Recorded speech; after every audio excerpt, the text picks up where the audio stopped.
जय श्रीराम जय गोमाता राधे राधे दोस्तों राधा 27 एप्रिल 2026 भूसंवाद अभियान सुरुवात झालेली आहे.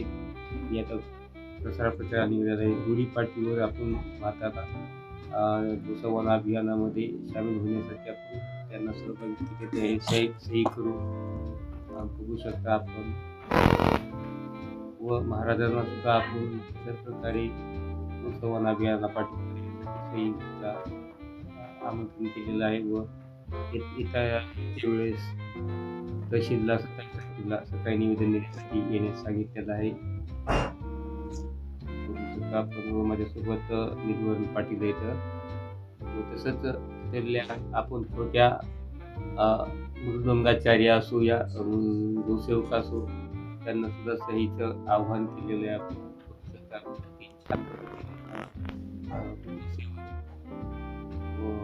सही करीत आहेत. भूसंवादाला सुरुवात झालेली खूप असा छान प्रतिसाद परभणी जिल्ह्यातून भूसंवाद अभियानाला बघू शकता आपण. गोसेवा सप्ताह 2026 परभणी जिल्हा सुरुवात झालेली आहे. असाच एल्गार दिल्लीमध्ये सुद्धा जाणार आहे. परभणी जिल्ह्यातून गोसंवाद अभियान गोमातेला राष्ट्रमातेचा दर्जा मिळवण्यासाठी आम्ही पूर्ण परभणी जिल्ह्यातील गोसेवक गोप्रेमी तसेच सर्व समाजसेवक येत्या काही दिवसांनी आपण दिल्लीला जाणार आहोत. या सहीचा नमुना तसेच बघू शकता. सहीचा नमुना इथला घेतलेला आहे आपण. पूर्ण छोटे छोटे गोसेवक प्रेमी तसेच माझं एकच म्हणणं आहे पूर्ण गोसेवकांना असंच गोमातेसाठी प्रतिसाद द्यावा. गोमातेला राष्ट्रमातेचा दर्जा मिळेपर्यंत अशीच आपण प्रत्येक ठिकाणी तहसीलच्या ठिकाणी आपण सहीचे नमुने व प्रसार प्रचार करणार आहोत गावोगाव जाऊन. हे बघा. तसेच माजी आमदार जाधव साहेब पाथरीचे माजी आमदार जाधव साहेबांनी सुद्धा सहीचा करून गोसंवाद अभियानाला पाठिंबा दर्शवलेला आहे. बघू शकता आपण.